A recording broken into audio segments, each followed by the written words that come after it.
Ben, ceci étant, il faudrait que je précise à nouveau ce que j'ai dit à notre frère Lacoué. Je lui ai dit que il faut qu'il se mémorise sa géographie et son histoire, que les frontières actuelles de la Côte d'Ivoire n'ont pas toujours été les frontières antérieures de la Côte d'Ivoire.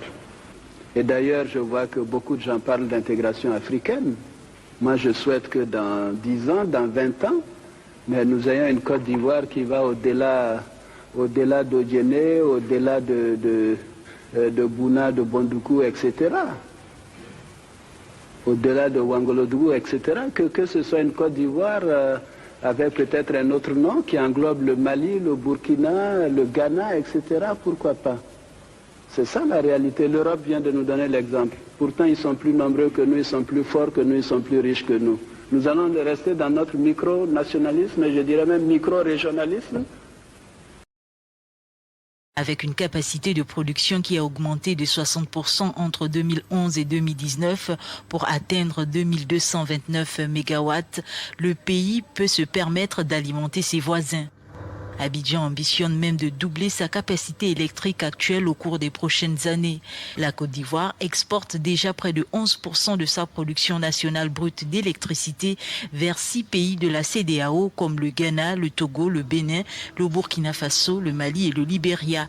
Ce bateau qu'on peut observer depuis quelques jours dans les eaux d'Azito est une unité de production d'électricité, fruit de la coopération entre l'État de Côte d'Ivoire et la société Car Power. Cette unité, qualifiée de centrale de réserve, est appelée à renforcer la capacité de production nationale en énergie et faire face à la forte demande en électricité. Vous savez, notre pays, mon pays, le Mali, vit aujourd'hui dans un régime de transition qui est confronté à plusieurs défis, parmi lesquels les défis de la crise énergétique. Donc, nous étions venus solliciter l'accompagnement et le soutien de la République serbe de Côte d'Ivoire pour nous aider à rendre moins difficile les jours, cette période de canicule pour le peuple malien, en concourant toujours à l'importation que la Côte d'Ivoire nous assure depuis un certain nombre d'années et de façon d'ailleurs très régulière. La Côte d'Ivoire s'engage à vendre à la Guinée 11 MW d'électricité par an. Dans le cadre du projet d'interconnexion électrique de la CEDEAO, le ministre ivoirien des Mines, du Pétrole et de l'Énergie, Thomas Camara, a présidé la signature d'un contrat d'achat d'énergie entre la Côte d'Ivoire et la Guinée portant sur une durée initiale de 3 ans. Cet accord vise à asseoir les bases d'une coopération énergétique forte au profit du bien-être des populations, a indiqué Noumouri Sidibé, directeur général de Côte d'Ivoire Énergie. La Côte d'Ivoire a fourni 19 gigawatts en 2017 au Libéria qui ont permis l'électrification de 18 localités. L'accès à l'électricité reste néanmoins un réel défi pour le pays car à Monrovia, la capitale, il est estimé à moins de 10% le taux de l'électrification. Nous essayons de produire 80 MW. Or, Sipel en Côte d'Ivoire possède plus de 500 MW.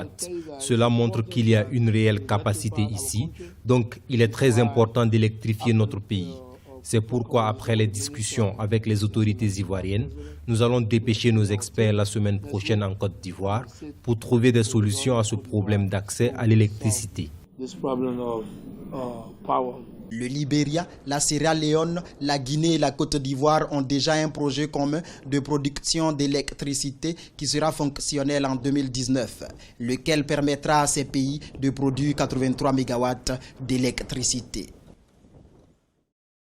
Précisément à Ferkesset-Dougou, à 600 km de la capitale économique Abidjan.